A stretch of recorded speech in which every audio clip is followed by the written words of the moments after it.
Hey, welcome to Eat Your Backyard, my YouTube channel where I talk about edible plants and subtropical, tropical ornamentals, as well as other gardening, landscaping things that I think are interesting.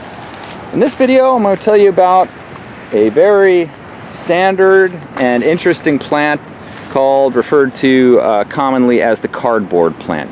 And here's what one looks like when it gets kind of bigger and is used as I believe is the best way to deal with it, which is as a specimen plant.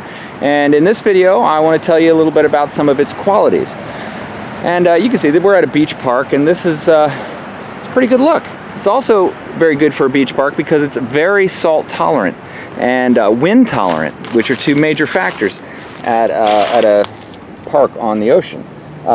One thing is, you can hear that. It is incredibly rigid, and that's why they call it the cardboard plant, is because these leaves are just like the consistency of cardboard, even more flexible, which is really, really cool. It's a fairly slow grower. When it gets to this size, if you let it get this many leaves, it's going to take off, you know, and that's a good thing, bad thing, I don't know. It is what it is. The other thing is that, you know, you can see on this side with less shade, it gets a little bit more wiry. It is very, very easy to grow from seed. Now here are the seed pods. Okay, that's the seed pod. And if you were to crack this seed pod open, see if I can do that. There you go. All right, look at that. Those are all seeds, and they germinate readily. Very easy to germinate. Now these aren't completely, I would wait, they'll turn actually bright red when they're done and drop all over these things will actually open up along these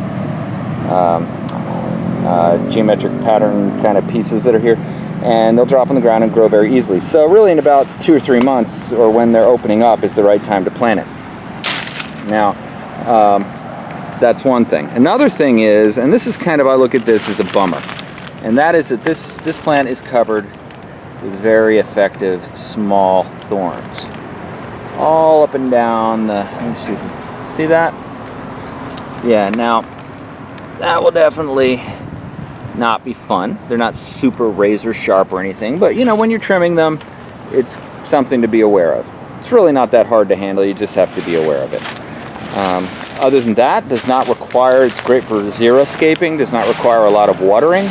Doesn't really require a lot of care, other than, you know, it's going to grow a lot of sprouts from those seeds that are coming out all the time around it, and you're going to have to keep it kind of trimmed around the base, or else it will just expand and expand and expand in the form of a clump, which may or may not be what you want to go for. I would say the bigger it becomes, the less interesting it becomes. It's nice as a specimen, as an accent, as an interesting thing to look at like this, but once it's, say, 10, 15 feet wide, for me, it loses the allure.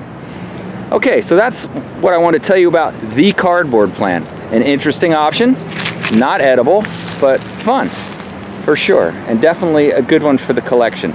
If you like this video, don't forget to like it. If you'd like to be notified as new videos come out, please don't hesitate to subscribe to Eat Your Backyard. Thanks for watching.